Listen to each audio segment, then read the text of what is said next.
Alright, good day, hi, and welcome. I know you guys can't see me, it's just going to be a talking video anyway. I'm on my way home from the very fun jam night.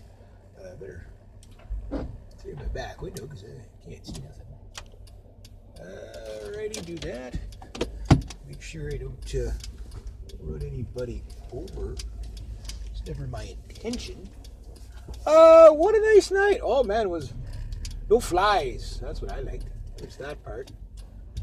And let's see, okay, don't hit anybody. Hit the white car. I know this thing, this parking lot, I know I'm far enough away from it, but better to play it safe. Play it a little safer.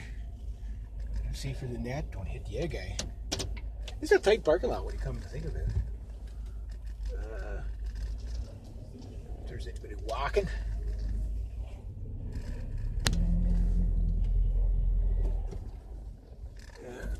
Okay, I can get by that. One thing I love about this vehicle is short wheelbase. All right, so how did tonight go? Well, it was fun. How do you think it went? It was always fun. Viking drinking songs might be a little bit heavy for there, but very, very enjoyable no matter how you look at it. Here's what happened. I broke a pick. About halfway through Bittersweet Symphony, I broke a pick. But the show goes on, so I finished most of the song. I was like, okay, well, I didn't knock that one out of the park the way I wanted to, but that's okay. It sounded like there was a fairly good reception to it. I got a high five for the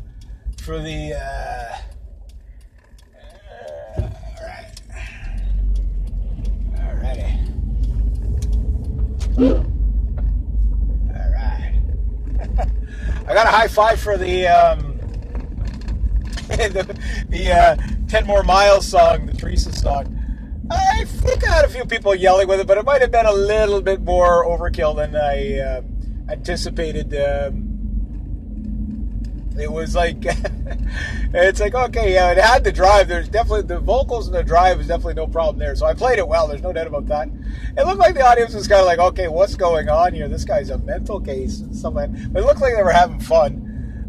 It'd be nice to, tonight was, they actually, some native boys came up from Maniwaki or down from Maniwaki, and they had, kid had an electric, well, I don't guess a young man, not a kid, had electric guitar. The vocalist was really good. They did, your typical Radiohead song, all the safe stuff, right? They did The Day the Music Died. They did, there was another song, I don't know who it was. He's only got 3 songs, right? But it was really good anyway, whatever they were called Sprock. It was a combination of Spock and rock and roll. They called it Sprock because the guy's favorite Star Trek character was Spock. So I thought that was kind of cool. So it was Sprock and roll. Then there was another guy.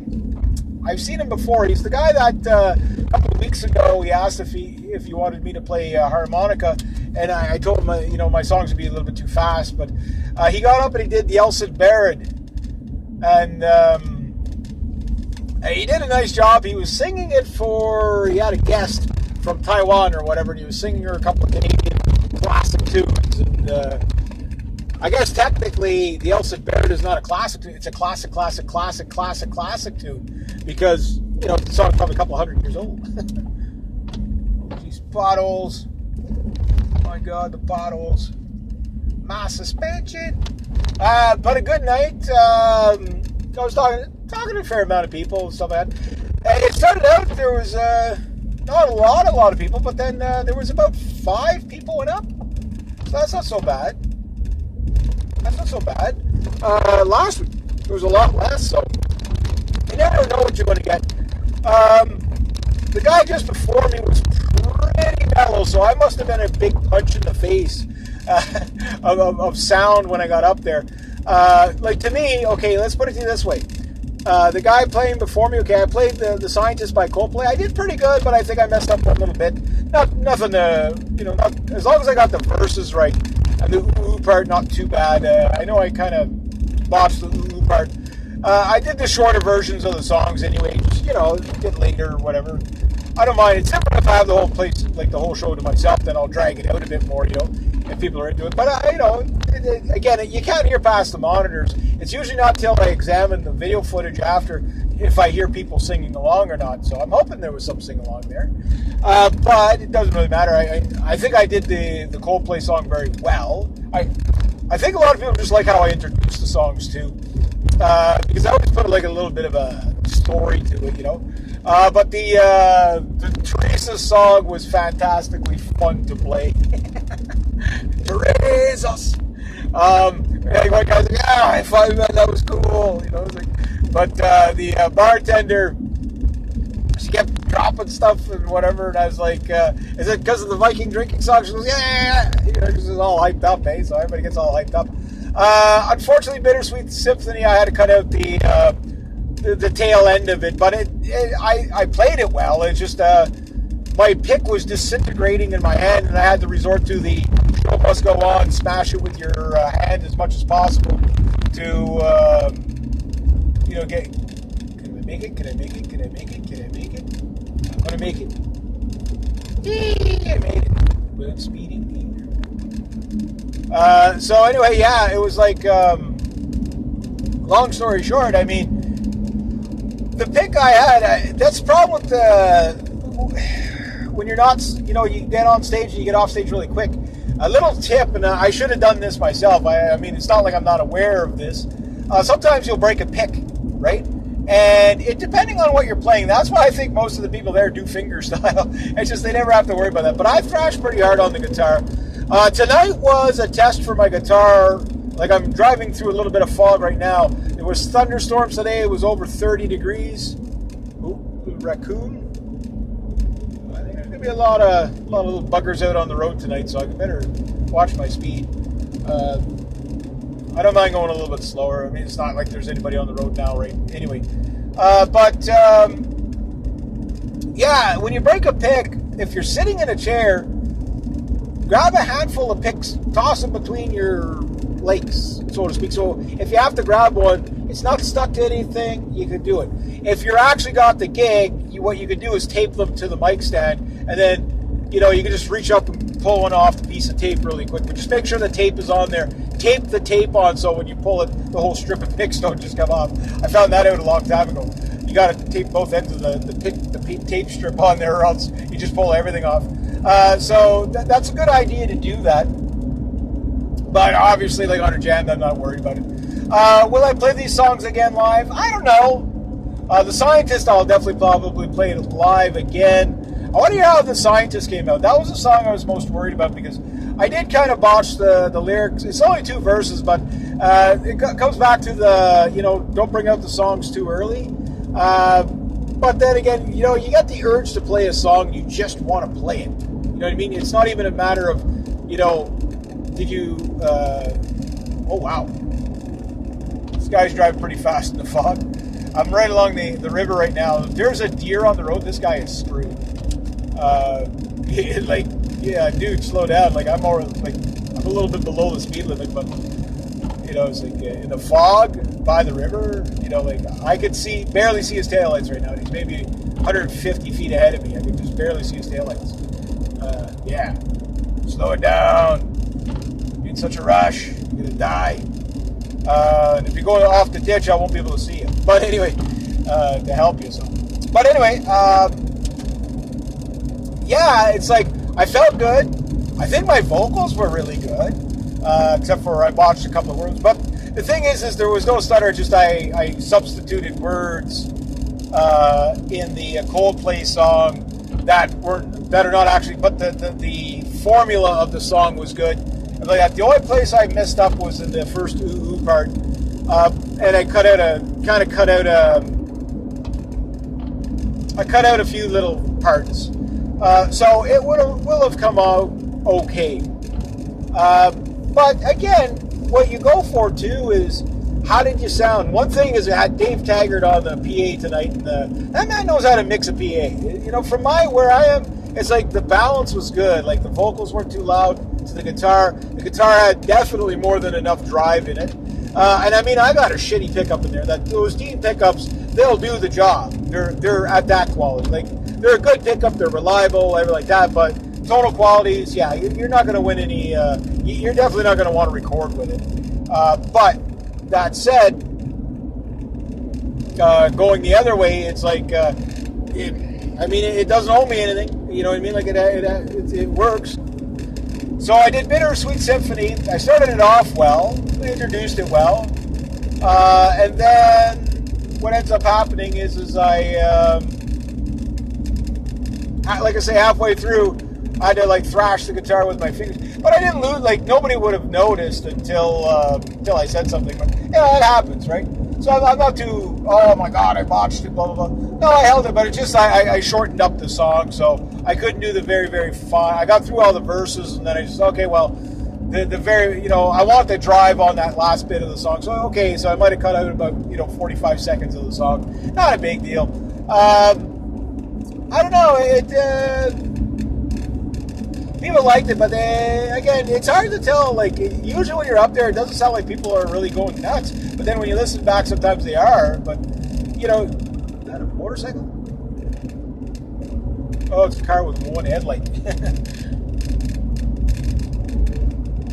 Can't see nothing. I think I'm on. Oh yeah, I'm still on. Okay. It's fog. That's not too bad. Sometimes the fog can really get you around here. But anyway, yeah, so that was fun. Sounded good. Just, probably could have dragged it out a little longer. But I was like, well, rather than beating the crap out of my fingernails and my hands and my fingers, that's the problem when you play higher octane songs. Higher octane as, like again, Bittersweet Symphony is not what you'd call a high octane song. But in that venue, like the Scientist was like a heavy song. You know what I mean? Like people play very, very, 50, 60 beats per minute kind of songs. Like very, very mellow. The guy ahead of me, very, very kind of parlor, soft playing, whatever. Plays well. They play well. I'm not dissing them. Please don't take it that way. No, they're exceptional musicians. It's just it brings the night down so much that it's like when someone like me gets on the stage, like people are starting to spill drinks because you're blowing their faces off, right? But I'm okay with that. That's the thing. Oh, not okay with all this crazy fog stuff. It's like one of those catch-22s. In the fog, you have to go in the low beams, but then you can't see as far. But if you go in the high beams, then you can't see anything. It's like you just get all this glare. Right? Let's just reduce the speed. Now, the TURISAS song. That one was fun. That one was really fun. I enjoyed it anyway. I don't know how well everybody in the audience liked it, but it's like it is fun. Like it's well done. It was well done. I did it. I don't know if I got any real single. And again, these songs, a lot of people don't know these songs, so they might be really enjoying them. Like the one guy that gave me the high five, you would not know that the guy enjoyed the song until after I got off the stage and he gives me the high five. The other people, it's like, okay, well, nobody left the room. I mean, that's good. I think some people came inside. But that's the problem. By the time you get them going, you're getting off the stage, right? But if you did 3 or 4 songs like that in a row, you'd have everybody in the drinking partying mode. At some point, I want to do In the Courtyard, das Jijslief. I don't know how I'm going to do that on the guitar. I'd like to be able to do it on the fiddle, but I don't think I could fit it on there well enough. But I think it would be just a very fun theatrical song to do. Obviously a drinking song, a Viking drinking song by TURISAS. I like that band. But 10 More Miles, I like the theatrics that I did with it. I like how it came out. Now, the song that I want to really pull out, and that's going to take me a long time to get it down right, is Evoluti's Evoluti King. If you haven't heard that song, it's a death metal song, basically, about, the Augustus, basically Celtic, Gaulish ruler of the time fighting against the Roman Empire, right? And he had quite the kingdom. And I want to do it on my 200-year-old linehead violin, sing and play it at the same time, which I can actually do. The only problem I'm having is the most spectacular part of the song. I haven't, I'm trying to find a way to do it, and I don't know exactly, and there's no tabs on it, there's no sheet music on it. It's really, I got to pick it out by ear. And I'm not up to the skill level of the lady that plays it, Nicola Asberg or whatever her name is. But I know if I can nail that in the song, the people will really, really wow. You know, like it really wows. But you never know. You never know. Now Rasputin, I'm getting that one pretty good in the you know, singing and playing it at the same time. Now I don't do it proper because to sing and play the violin at the same time, you got to simplify things a lot, or else you'll lose the plot. Pretty, you know, you can't just play the single notes. You have to kind of theme it together. And a lot of times, the people don't care if you play it note for note because they don't know the song note for note. Anyway, and if they do, they're more about the singing part of it and the melody than the actual, you know, you got every note right or whatever. Most don't really care that much. So you can, when you're doing cover tunes, do them your way. But there are some cover tunes, like The Scientist, it's a song that you really want to nail it. You know what I mean? I can't say I nailed it tonight, but I can't say I did a bad job on it either. I like the sound of the mic tonight. It sounded good. Strangely enough, those mics, I think they're SM58s, mine's an SM57s. These are the more flatter ones, and they tend to be brighter sounding. I've noticed that with these mics. And now, mind you, it could be the PA. My PA is pretty dull sounding. It could be just the way it's set or whatever. But these mics seem to have a much brighter sound. And that changes the actual sound of your vocals. And you might not notice it right away, but it will throw you off a bit if you're not used to it. But now I find it, because I'm getting used to those mics, I'm having an easier time singing in them. Now, something I've heard the last past 4 jam, I guess this is jam night number 4. I don't know what my next one's going to be. If I make enough money, it'll be next week. I just don't know what I'm going to do yet. But here's the thing. Okay, you go in stages as a musician, right? At some point, like for example, I was talking to Jill tonight, and I asked her if she could sing Phantom of the Opera, and she said she couldn't. And I was like, oh, it's too bad, because that's a really kick-ass tune. What was cool is that, sorry, I got to defog here somehow. Might have to turn on, pull over to all the controls, the air controls, and the heating and all this in this old CRV is not lit up. Like you can't find it at night. You know, it's kind of funny. Funny, not funny. You know what I mean? You have to pull over, turn on the light, and adjust things, and then go back to driving. So I asked her if she was classically trained, and she says no. But she says she gets that all off because she used to do a lot of plays and stuff like that. And of course, they do musicals and plays and stuff like that. And of course, they're not mics, so they have to learn how to do that. Because I said, your voice really carries really well. So I wonder if she was, I was wondering if she was classically trained. And she said no. I said, she told me she did a bunch of plays. I said, have you ever done Phantom of the Opera? She says, no. I think she can do it. I think that lady can do that. But a lot of it could be confidence too, you know what I mean? It's not like she lacks in confidence. I mean, she plays the stand-up double bass. She was telling me all about her double bass and stuff like that. She rented it until she owned it or whatever. And the music store basically just gave it to, like, she rented it for a little while, and then they're like, okay, well, you've rented it long enough here, you can have it. You know, like they made their money off of it, right? So that's kind of nice. It's a nice story. Oh wow, I think I'm on the road. Oh yeah, Captain's on the road. Well, all of a sudden you hear a fail screen. You know what happened? The fog got me. But anyway, the thing is that she also plays kazoo. I talked about my cat. Kazoo while she's playing the stand-up bass, and she plays it really well. Like, I mean, they do like older songs, 60s, 70s. That guy Rob, that he was the host that was supposed to be here tonight wasn't here, so it was Jill and Rob. And Rob plays the ukulele there, and he does a bang-up job of that too. But I didn't realize the guy's like 60. He just turned 60, and it's like you wouldn't give him a day over 50. You know what I mean? Like, it's like, oh yeah, that's not, like So music has a special place. You know what I mean? It keeps people healthy. Just saying. Now, I mean, it's not the sole thing. You got to eat right. You got to exercise and all that. But when it keeps your mind healthy, you tend to do all the other things too. You know what I mean? That said, so we're talking about her stand-up bass and stuff like that, because I'm thinking of, like I said in the previous video, renting the cello, etc., and working on it. But I'd like to rent a double bass, but I don't think she has to pick the right vehicle whenever she brings that thing out. She goes, yeah, she can't put it in her car. Like, you know, even with the soft case, you just can't get it in there. Because the thing's bigger than the refrigerator. You know what I mean? Like, it's huge. Even with the foot peg folded inside, it's just the things. It's big. You know, it's a big freaking instrument. It's a double bass. You know, it's a double-sized cello is what it is. You know, that's what they are. And yeah, so I was talking about it. It was an interesting person anyway. But the thing tonight was, I didn't know what kind of night it was going to be. Dave Taggart got up after me, and the guy rocks the place, you know.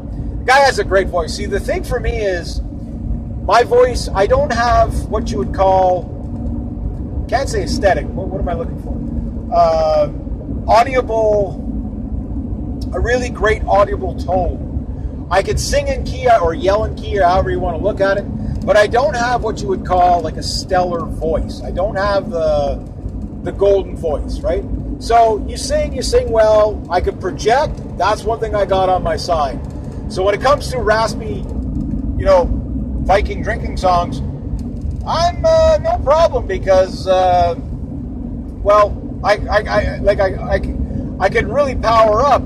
But that's something I haven't been able to always do. That seems very recently. It seems like over this winter, I think the song that really put me on the map for vocal power now was Jeremy from what you call it, Pearl Jam, right? Where, hang on, make sure you see the road here.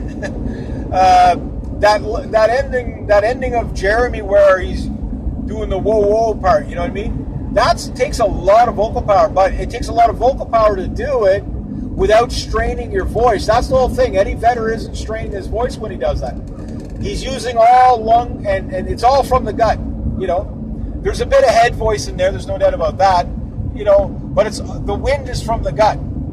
And just a couple of little tips that I learned from, I guess you could say, self-taught vocal lessons, buying, you know, a Fast Track Singer 1, Fast Track Singer 2, which I bought, like, I don't know, 20 years, 10, well,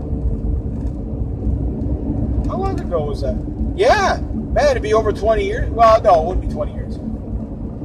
It'd be at least 15 years ago, 2005, whatever. I bought 2 books, and they came with CDs.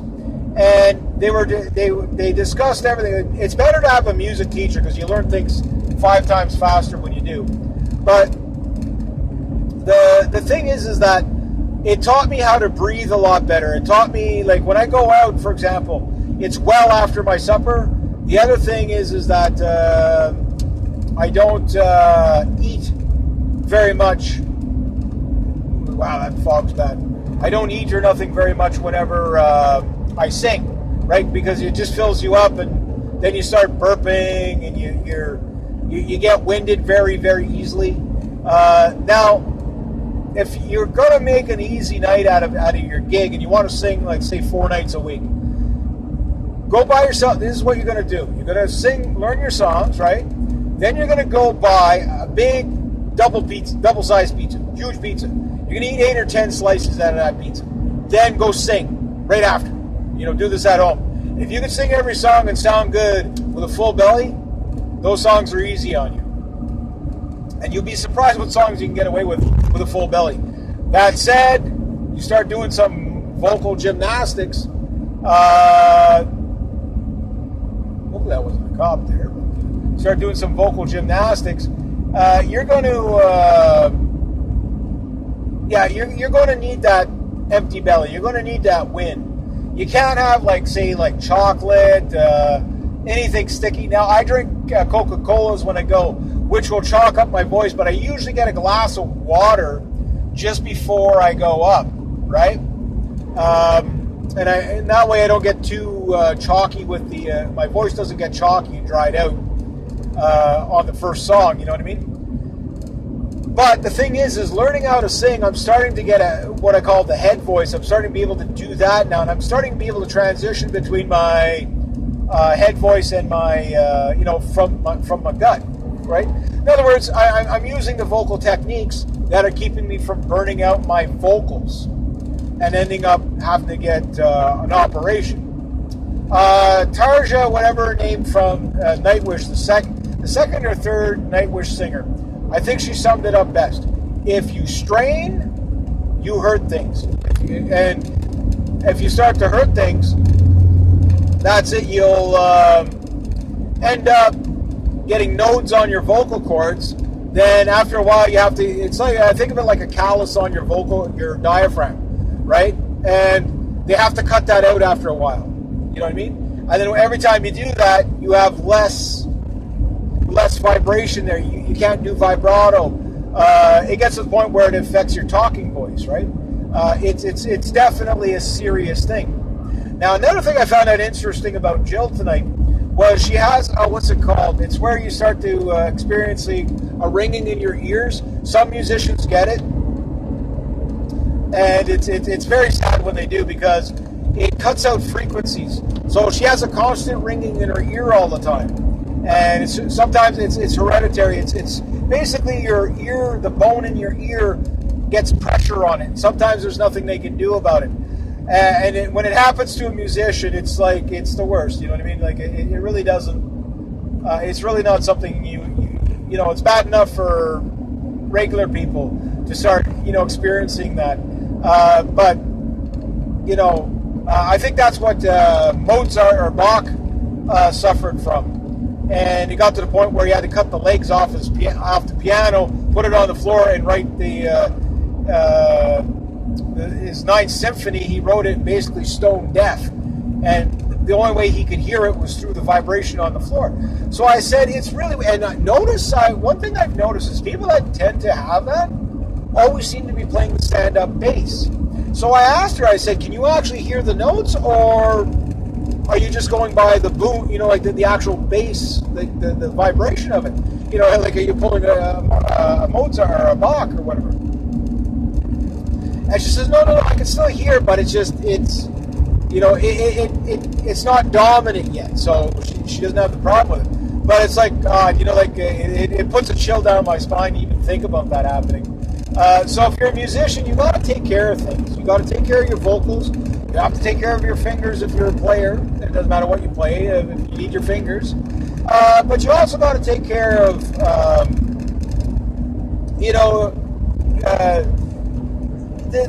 the ability to, your memory. I mean, that's one thing that I remember my cousin, because he plays too, and he's like, Reg, he goes, how do you remember all those songs? You know what I mean? He says, we'll be sitting there, and it'll be like a Christmas shindig or whatever, and we'll be sitting there, and I'll play like 10 songs in a row, not miss a lyric.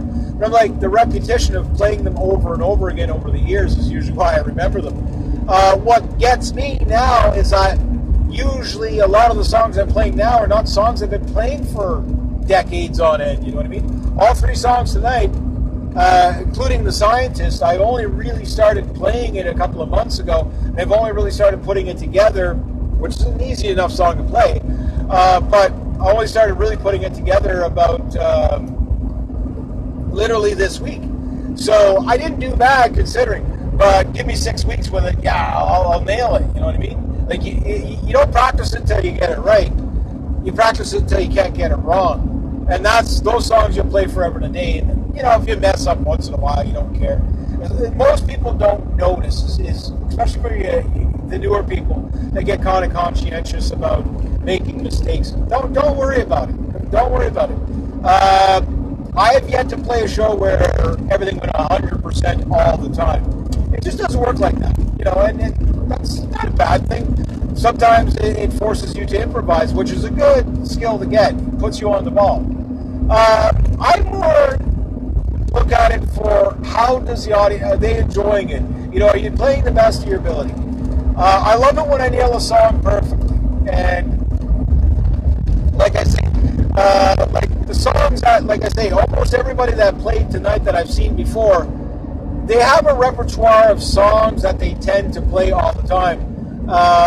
You know, like, okay, they got 3 songs, but they change it up.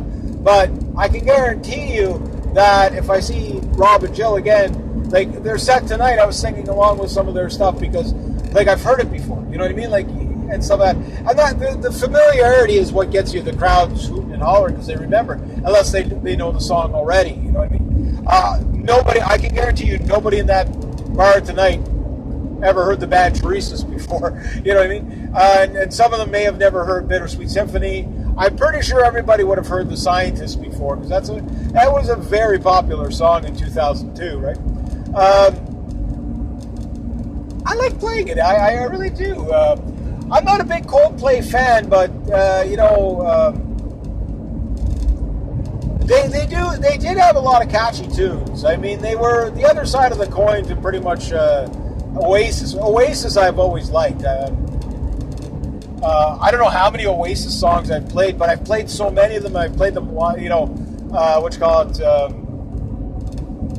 I've played, you know, Don't Look Back in Anger a million times. I've played, you know, Champagne Supernova, you know, all those songs. I've played a gazillion times, and they usually go over well because everybody knows, what, dude, like, the dimmer switch. What's wrong with the dimmer switch, you dumps? But the point is that you go up there and you enjoy, and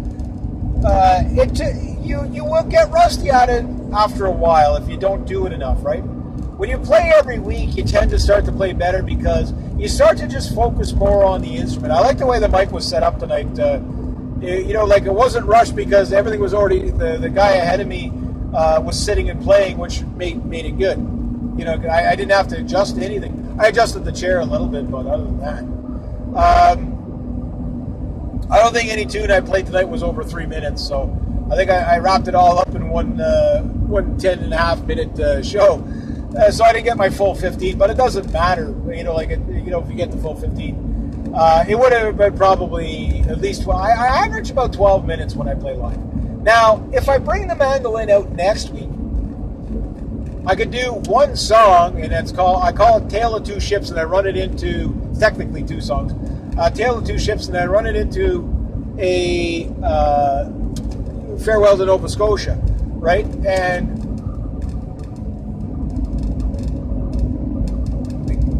big truck here. Want to make sure he's on his side of the road. And the point is that it's like a 12-minute tune, 10 to 12-minute tune, the way I do it. I never play it the same way twice, but it's a very story-themed tune, and with the mandolin, it's really cool. You know, it's like Rob was saying on the stage, this guy plays everything. It's like he's got a guitar, and then he's got a mandolin, and, you know, whatever. And I like doing that, too, because you get to expand your horizons so much. So I can just imagine what it'd be like to go and do a cello on stage. One thing I want to learn on the cello, and it's about an 8-minute version. There's this guy, just punch in Top Gun theme for cello. This guy plays a stellar version of it. He ad-libs quite a bit in there, whatever, but it's so well done. It's about 8 minutes long, and you do that and maybe one other thing. Tonight there, I kind of forgot how to do it, but it's kind of funny. Like, I guess because I'm not a regular, but I'm not a local, but it's getting to the point where I get on stage, I just introduce myself now, like, oh yeah, he knows what he's doing. Yeah, go ahead. Yeah, just go ahead, dude. Yeah, you know. But it hurries it up too, so I don't need somebody there to make a big holler or whatever, because I make it like I interact with the audience enough anyway. Sometimes, like last week, I forgot and I just started playing once I got the sound. So okay, I'm ready to go. And it's like, oh, forgot, you know. And I got to watch out for that because, oh wow, that was a big flash of lightning there. Because you don't want to be rude to the hosts either, you know. Like, I mean, they are there to introduce you and everything like that. But usually they do the hooting and hollering and everything right after. So they're like, oh, give it up for Edge, blah, blah, blah, whatever. But the Teresa song, I would love to be able to play songs like that all night. I don't know if I'd be able to put that kind of power out all night, though.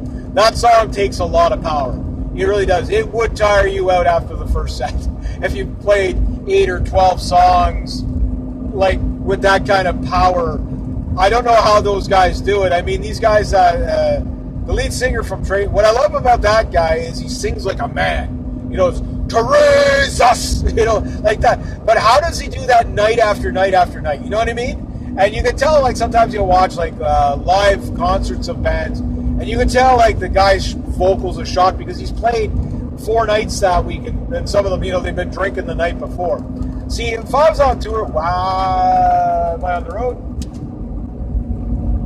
Whoa, wow, sorry.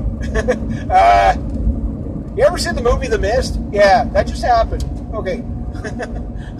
Yeah, I was like, was I on the road there?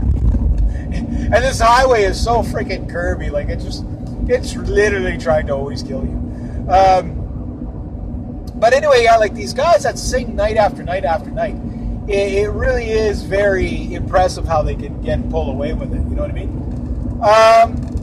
I don't know what I'm going to do next week. I could do a Bruce Springsteen song, but again, like I've done it so many times. But see, the thing is when I used to play these songs, I have no recording of them live. And my goal is to really get people going live. I mean, it's cool to sit in my room and perfect the song the best I can, which sometimes isn't always that well perfected, and record it, play it, and then play it back, and it's perfect because I've done 10 takes on the song. But when you get it that one take wonder, it really does put you on the spot, and it's really interesting. It's like, I don't know how many of these jam nights are going to get in this year, but I really got to get a full show, guys. I really got to do that. But a full show of what? Mandolin, guitar, violin, cello, a mixture of all. What would be interesting? You know what I mean? Like, what would you think if you walked into a bar, the guy started off the whole night playing on a cello, playing the Top Gun theme, and then goes from the Top Gun theme to sings, I don't know, something while playing the cello, and then goes into a Bach tune, and then when he's done that, he goes right into picks up the mandolin, thrashes a couple of East Coast style tunes on that, then drops that down and grabs a violin and plays some Paganini and some, you know, Evoluti King, that type of thing. I think that would be a night to remember. You'd be like, this guy was just doing everything. We didn't know what to expect. And then go from that into the guitar, you know, finish up with the guitar with the rowdies here, right?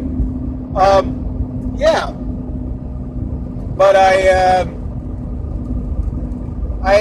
really, tonight the song I wanted to nail was The Scientist. I think I did okay. I don't think I played it too fast. That's my biggest problem. I always play way too fast. And because I play fast, it does have a tendency to...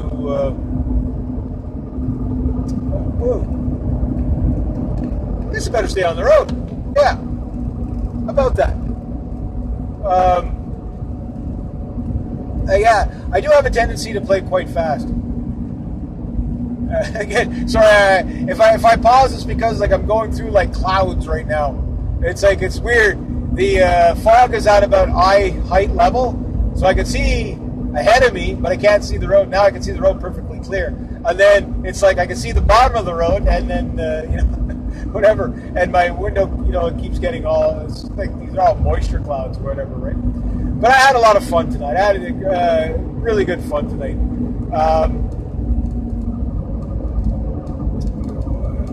Sorry, I got it. This curve is so deadly. A lot of people have died right on this curve that I'm just passing right now. So close to home, you know. But anyway, yeah, it was a very interesting night. It was just so relaxed. No mosquitoes. I got bit by one mosquito there. I can't believe there's no mosquitoes whatsoever in Wakefield. That just blows my mind. Like, it really does. Like, I just don't understand. You know, how did they get so lucky? But that place is blessed, I guess. They even had the door wide open after like thunderstorms this afternoon. I figured everybody would be getting eaten alive. I mean, I already lost a quarter pint of blood today from the darn mosquitoes and painting stuff. But I don't know. Everything just went well. You know what I mean? Now, next week again, I don't think I'm going to bring out the violin. I just don't know if I want to bring out the mandolin because there's a couple of songs that I know would go over really well. And I'm really trying to get the drinking songs going too. But again, that's the thing. Like, it really, like I say, if you had 6 songs to play, you would have the audience, you know, eating out of your hand, proverbially speaking. But if you don't have that, then what happens is that you end up, you know, you really got to change the genre within 3 songs. So I thought if I started with The Scientist, went into Bittersweet Symphony, by the time I got to TURISAS, 10 More Miles, it would everybody be riled up by that, you know, like gradually bring the night up, right? I don't know how well it worked, but like people like it. They like what I do, you know, like they have fun. They're like, you're fun, you know what I mean? Like they're like, you're fun, you know what I mean? You're not. Because I'm lively, right? That's why I usually wait till the end of the evening to go up, because I'm usually the loud guy. That's why I'm the guy that's always making the noise. But getting back to my vocals, like I know tonight, and I got this last week too. Someone was like, the mic was no problem for you last week. Like they're like, you really got some power in that vocals. Like, you know, tonight, like, yeah, the Teresa song is that's a really loud song. You know what I mean? It's loud, you know. So I don't think it puts anybody off. Everybody seems to have a smile on their face or whatever. Again, get some high fives and stuff. That's really cool. I do want to do Home for a Rest. I don't know when I want to do it though. But again, it's a song I've played so many times. So what I was thinking, if I brought out the mandolin, I would do some sort of a ballad. What I would do is, let's see, I would do some sort of a ballad, and then what I would do is go into, what you call it, this guy behind me doesn't hit me, be on the curve here. Here we go. Do some sort of ballad to start. I could do that. Or I could start off with the William Tell Overture, a.k.a. the Lone Ranger theme, and go into Cowboys from Hell by Pantera on the mandolin, like I did with the, the Trooper with Iron Maiden. That was fun. You know, like, people aren't expecting that. You know, it's like, what the hell's going on with this guy? This guy's a maniac. I do have a pretty cool version of Cowboys from Hell, but again, it's heavy. You know what I mean? Like, they're expecting really tough stuff, and I wonder it's just a thing with jam nights, open mics. Everybody always pulls out all these ballads, right? I'm the opposite. I'm always the guy that wants to bring out the lively stuff, but I think a lot of people like to do that, but they feel that if they did, they'd be playing too loud and they might offend somebody. I wouldn't say an intimidation, but just kind of like they don't want to rock the boat. So then you get like 8 people in a row playing ballads, you know what I mean? Which is nice, it's calm, everybody talks or whatever. But on the other hand, when you smack them in the face with a Viking drinking song, I mean, I would love to go do like here's what I want to do in one night. I don't know if I don't know what the middle song is going to be. But the first song, I really want, and I'm going to have to work on this one forever and a day. But if I could ever do Steel Hearts, She's Gone, just with the acoustic guitar, that song is vocal gymnastics. That might be the only song you're going to play that night if you can pull it off. I could sort of do it. I can hit the range, but I can't put the volume. I don't have the power he has. But that song would be an amazing ballad to start off with. And then right after that, you go into In the Courtyard of Yaisley from Teresa's. You know, then at the end of it, I mean, you're screaming at the audience, lie, lie, lie, lie, lie, lie, lie, lie, lie, lie. I just want to do that. I don't know, because it's funny. You know what I mean? Like, it's well, look out, little kitty cat, stay off the road. So the eyeballs, you're lucky I saw you. You get flattened. Yeah, so going from like amazing ballad to like this crazy Viking, fill your horns drinking songs, that would be really, really, really, really cool and funny and bizarre, just totally unexpected. So do you make the loudest song the last one? Sure, why not? Because you're getting off stage anyway. And then the person behind you is just like, what the hell's going on? This guy's a maniac. Whatever. But they have fun. It puts a smile on people's faces. Tonight, like the Scientist song, I think that song is like, it's not a breakup song. It's something else, right? And I wanted to get it, fairly right. I think I did a good job of it, for sure. Maybe in the future, if I do it, maybe I'll do it on the mandolin. But I mean, I don't want to have to play that song for another little while, because I got a list of songs that, boy, this is why I need to play multiple set lists, because one thing I'm doing with these songs too is testing out how they take live. Because some songs people don't need to know.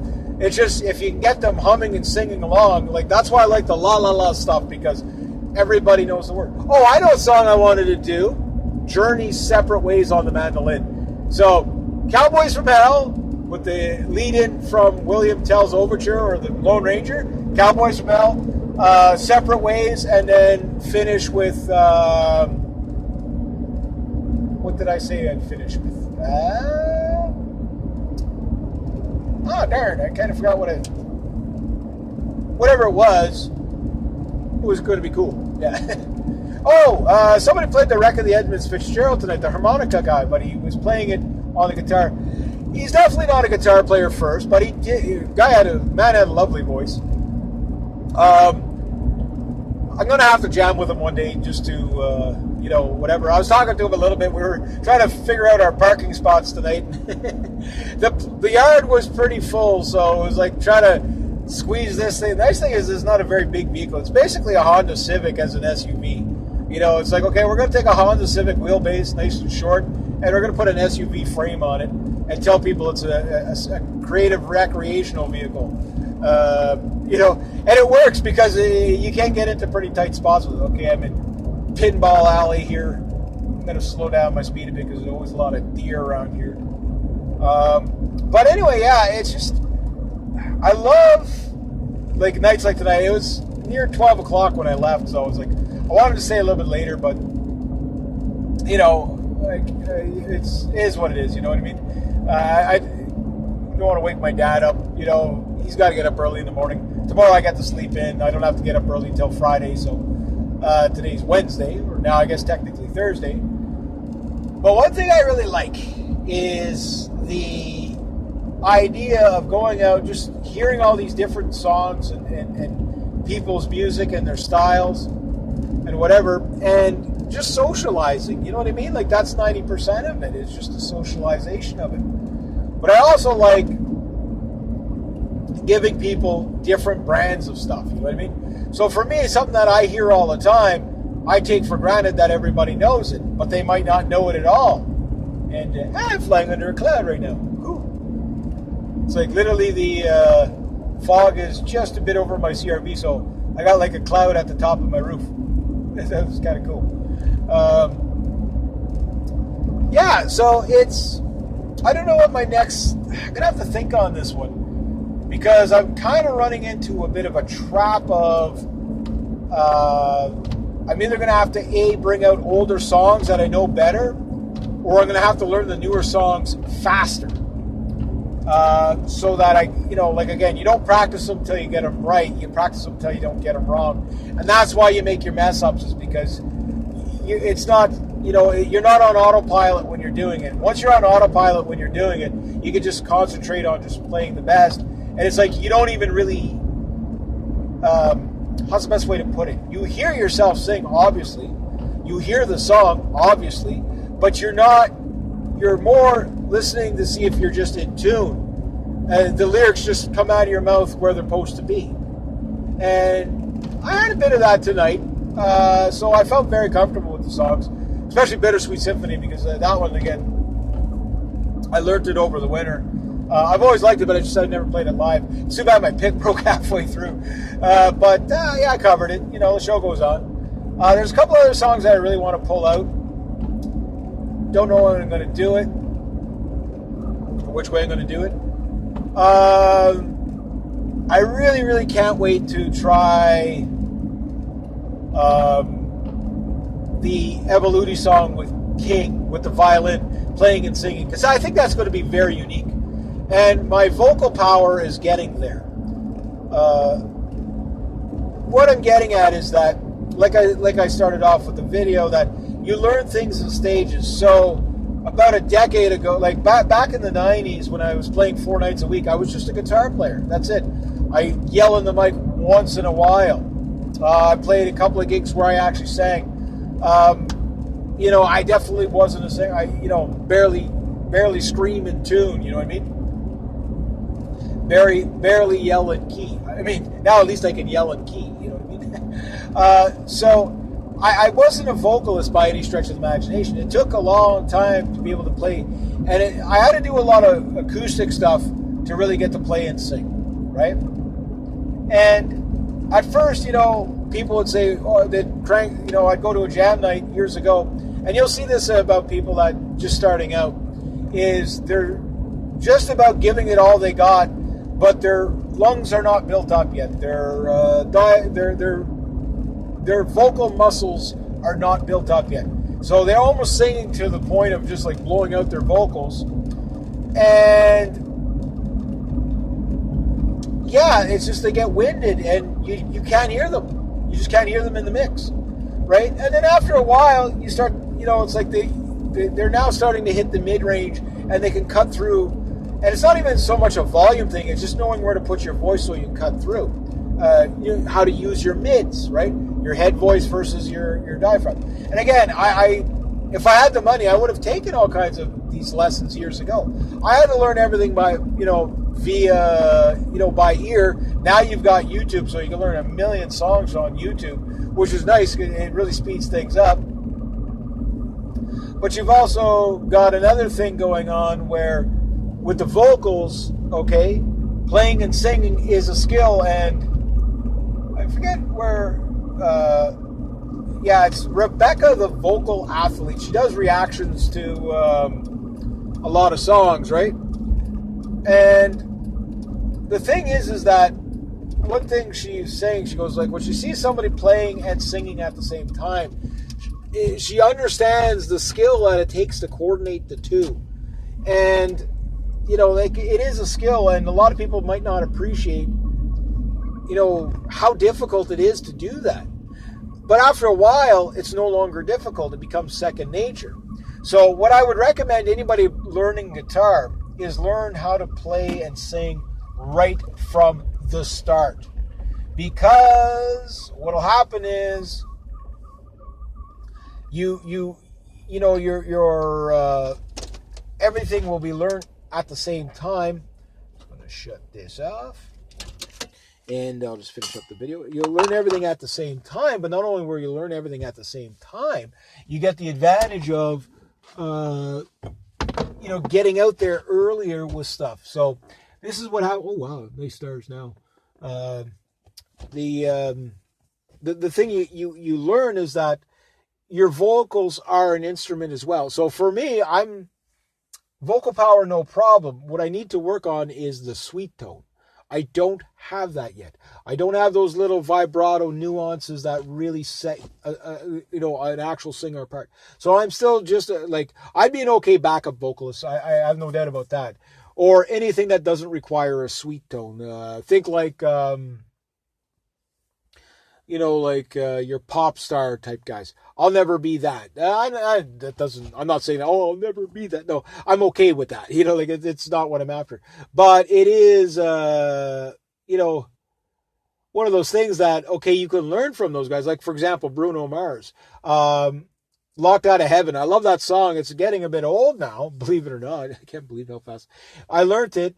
And what's cool about it is that when I did it, I've never got to play it live, but that song is really tough to do. Why? Because the guy has a sweet tone. Like he's got a good vocal, and he only has to focus on the vocal. He's not playing and singing at the same time. So if you have to split the two, trust me, your brain's going to get a workout. There's no doubt about that. So the last thing you want to do when you're working on your vocals is have to struggle to remember the lyrics. I don't bring sheet music on the stage with me because that's kind of not how rock and roll works, right? Or metal or like that. You just, you know the stuff or you don't know the stuff. But that's also where you get your slip ups. You don't have the quick eyeball reference that you can do. If you have the whole night yourself, sometimes you do that, but sometimes the stages are so dark you can't read the stuff, the fine print anyway, you know what I mean? So you really, really have to work on your show. Jam nights, open mics are like this are fantastic for that. But for now, what I'm liking is that I've been complimented 3 weeks in a row on my vocals. And over the winter, I was putting a lot of emphasis of really trying to sing from getting my head voice in, and my the thing I got to watch out is my nasal. I've heard people talk about this. I'm starting to get this. If I overdo my head voice, you start to get, it's a weird nostril sound that you get. I know it sounds gross, but it's not. It's a weird buzz. It's like it'll show up in recordings and stuff like that. You will hear it. Most people won't pick it out if they don't know what they're listening for, but you'll hear it in your own head. Your skull vibrates. You feel your skull vibrating, and then you feel your nostril, your sinus vibrate. And it's like, okay, now what's happening is your sinus is now stealing that volume, that power, that tone away from you. So you have to be able to encapsulate that in your head. Now, a vocal coach will tell you about this on day 2. It's taken me years to figure this out by myself, but I remember reading about it and somebody talking about it. So now it's like, when they point the stuff out, then you know what you have to work on. So there's a lot of guys that have a sweet voice, but they have no power behind it, no range, no nothing, because they don't work on the other things. They don't work on their lung capacity. They slouch when they say, I'm bad for slouching while I play and sing. Most vocal coaches say, don't sit down when you sing, stand up, get everything. You know what I mean? But for me, playing and singing, I prefer to sit. I don't know. Acoustic guitar, for me, it seems like it should be a law that you have to sit and play the acoustic guitar. Electric guitar should be a law that you have to stand up and play. Mandolin, for some reason, I love to, it's an acoustic instrument, but I love standing up and playing with it. I don't know why. The violin, I don't like sitting down while I'm playing it, but you know, it doesn't mean I can't, but it's a comfort thing, right? So everybody's different. Because you say, well, if you're standing up and playing, you get the crowd going more. I don't know about that. I've always found that you could really, really grab into the guitar when you're sitting. So if you do start thrashing on it, it seems like you got a more stable platform, and which makes you play better. I don't know. You tell me. Like, for example, I don't with the strap on. I never have the acoustic guitar strap on at all. Very, very, very rarely I play when I'm sitting down. It's just I just have it sitting on my lap, and that seems to be enough. Whereas the mandolin, I always like to be slightly more anchored to it, so it's nice to have the strap around your neck, even if you're sitting or playing. It's just, you know, a comfort thing. But one thing I like about the acoustic is when you're stationary or whatever, you know, you can do a lot with it. You know what I mean? You can do a lot of just really honing in on the performance. You know what I mean? I've yet to do a more challenging guitar pieces on stuff like that. But I'm like trying to think of what to do. Like, for example, I want to bring the Flying V out one night. That'll be that's more like July material after everybody's in a party mood. And I want to do In the Hall of the Mountain King, but a metal version of it. I don't know if it'll go over or not. But tonight, I mean, the guys that came down from Maniwaki there, the guy had a really sweet tone voice. Yeah, he really hit some nice notes. And the guitar player, he was playing a nice Fender Strat he had, and the drummer, he was just sitting on one of those drum boxes. Really nice dynamic, but they had a really nice sound. You know what I mean? They had the right vocalist out front. The guitar player was like me, you know, yelling in key or whatever, singing nice enough, but it worked well. You know what I mean? So you put your best person forward for the vocals. You put the guitar player wherever you need them. But it's nice to have that extra vocals and stuff like that. and that dynamic. So working on the vocals, it's nice to hear people say, Reg, wow, that's some vocal work you're doing. Last week it was the Ha song. One guy's like, wow, he says, you really nailed that Ha song and stuff like that. What else did I do? The Bruce Springsteen. Wow, you really project really well. You know what I mean? Whereas a couple of years ago, it was like, dude, you need to really... I remember one guy was at Jam Night. He was a host for a while. And he's okay. I need you to do this. Ha! Like really bring it out. And I was trying, and I just didn't have the power. And he goes, you sing well. He says, but we can't hear you. And I'm like, I just didn't have the power. And I couldn't get what he was getting at. What he was basically telling me to do was sing from my chest. But because he wasn't vocally trained and I wasn't vocally trained, he was just trying to say, yeah, you got to bring it from down here, man, and really bring it up. But then when you read, it's like what you're doing is you're singing from your chest, your diaphragm, your abdomen, you know what I mean, and bringing it up to your chest, and then you get your head voice. And if you know where your head voice should be and where your abdomen voice should be, that's when you can hit some really nice notes. But more importantly than that, you can sustain the note so you don't just drop off all the time. And that's what happens. Like on the Bittersweet Symphony, when I go, like I say there, I know it sounds a little funny because whatever, it's a little higher than that. The pitch was a little higher, but you get the idea. I hold it from my chest, so it's like instead of going like that, you know what I mean, dropping off. So but you get winded very easy when you drop off, right? So the point is don't give all control. Your breath is very hard to learn, so you don't just drop off all the way. So if I do the like for example on I'll sing a line there from the Scientist song. I don't know if it'll come out on the mic here, but when he goes into the kind of pre-chorus where, well, nobody said it would be easy. You know what I mean? You could drop the voice there, but you can put all the power out early, right? It's such a shame we had to part. So my voice doesn't drop off on the second part, but I get to breathe, you know, and then, you know what I mean? So if anybody's out there like, what the hell is Reg doing? And you can do that, and you work on it instead of going, you know what I mean? Like you hold it, breathe, and control the breathe. But what happens when you're learning to sing is the wind comes out right away, and you lose it all. You go, you know what I mean? And then now you're nobody can hear you. So, but it takes a while to build that muscle up. You know what I mean?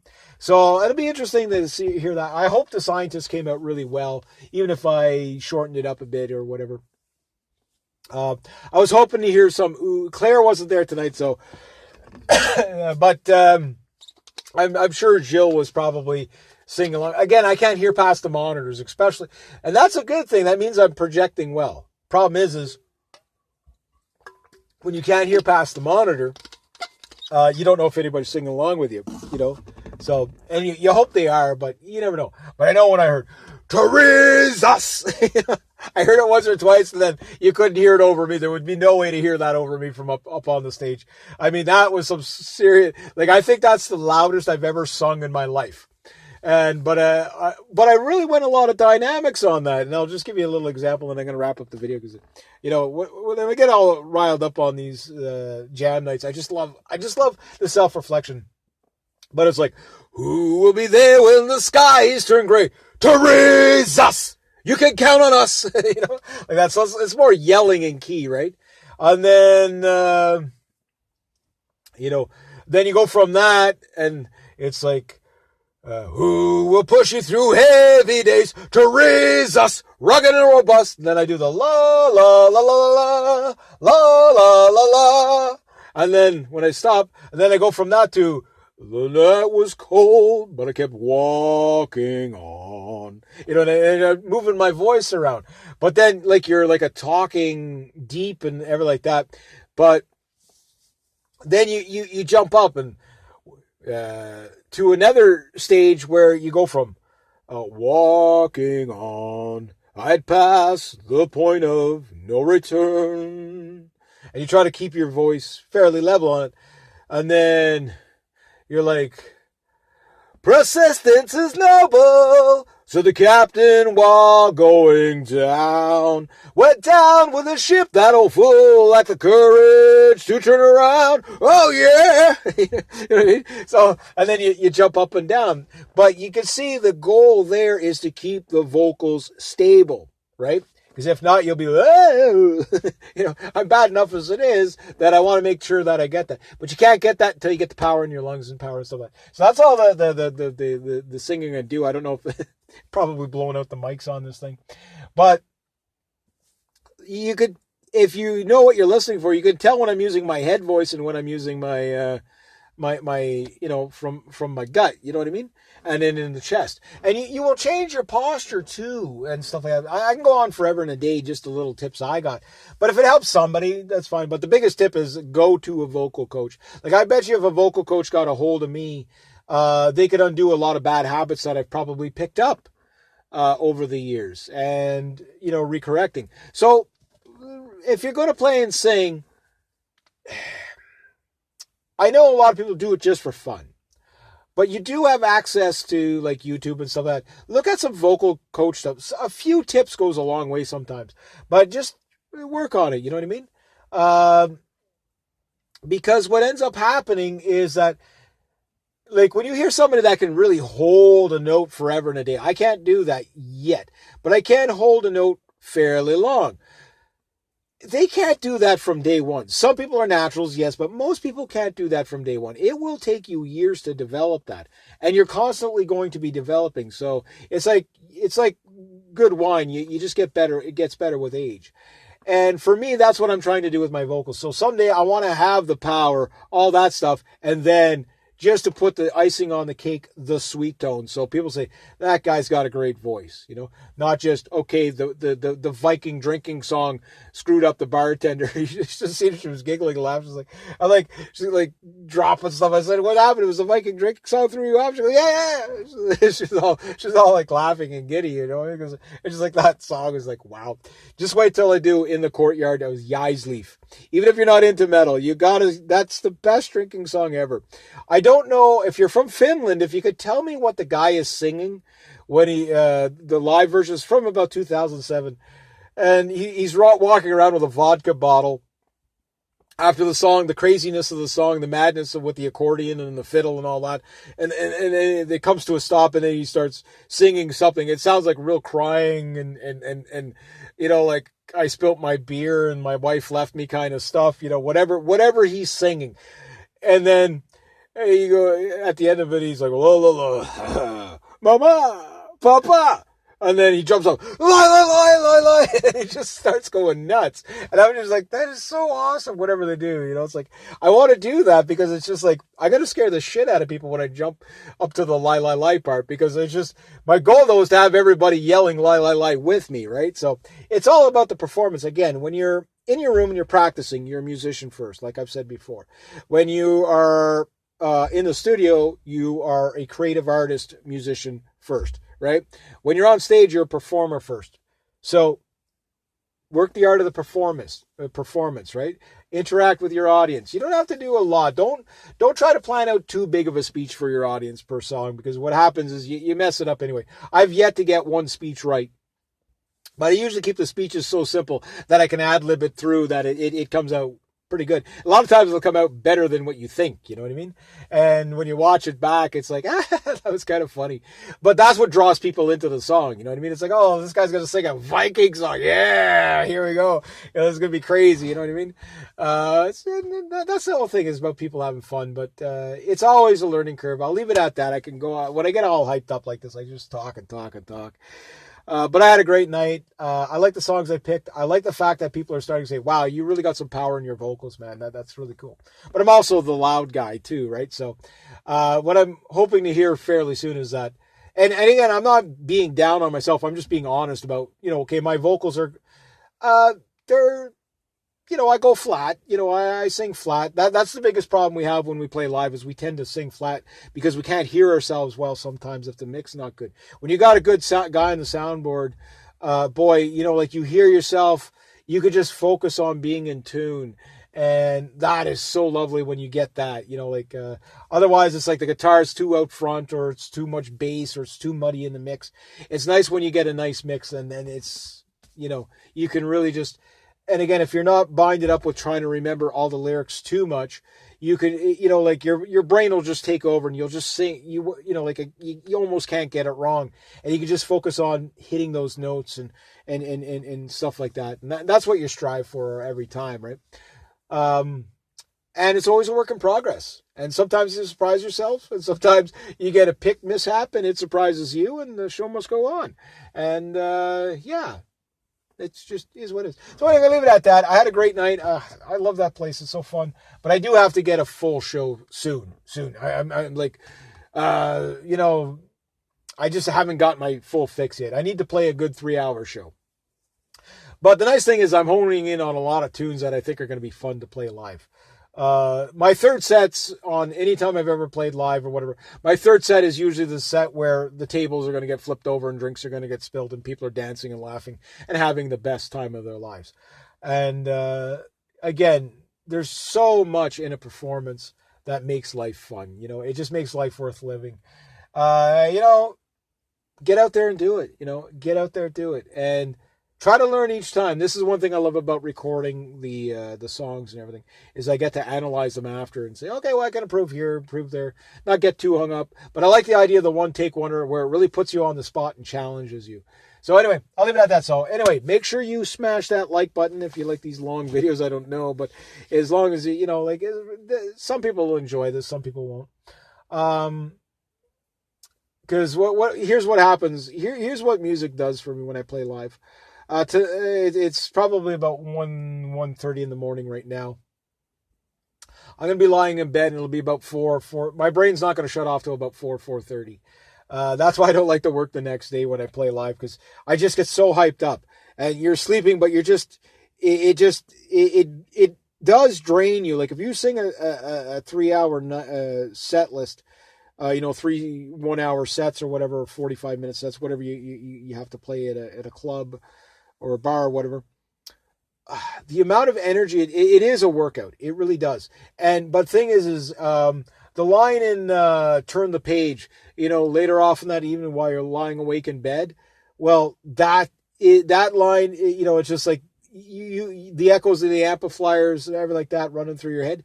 That is true. That's what happens. There's just this, your ears aren't necessarily ringing, but there's this resonance in your head.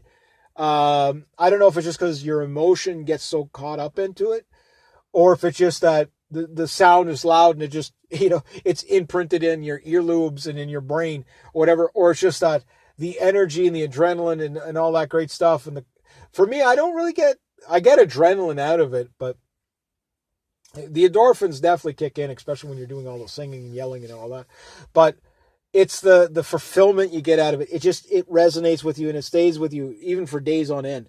It makes the world a very beautiful place for you. That's why, I do these long videos. It's just to inspire people to, get out there and do it. Even if you don't think you can, get out there and perform if you can. Start somewhere. And don't get hung up on how good you are in the beginning. It's a lifelong thing. I've been at this for many years, and I learn every time I go on stage. I learn something new. And after a while, the nervousness goes away, and the fun starts to begin. And again, the songs just flow naturally. The cover songs, whatever. And then sometimes you just get these nights that turn into magic. But the goal is to make every night you play live magic. As magic as possible for not just you, but for the audience and everything. Because if it's magic for the audience, it'll be magic for you. So again, make sure you subscribe, hit the like button, share the video if you like these long talking videos, and have yourselves a great night, day, morning. Yeah, there we go.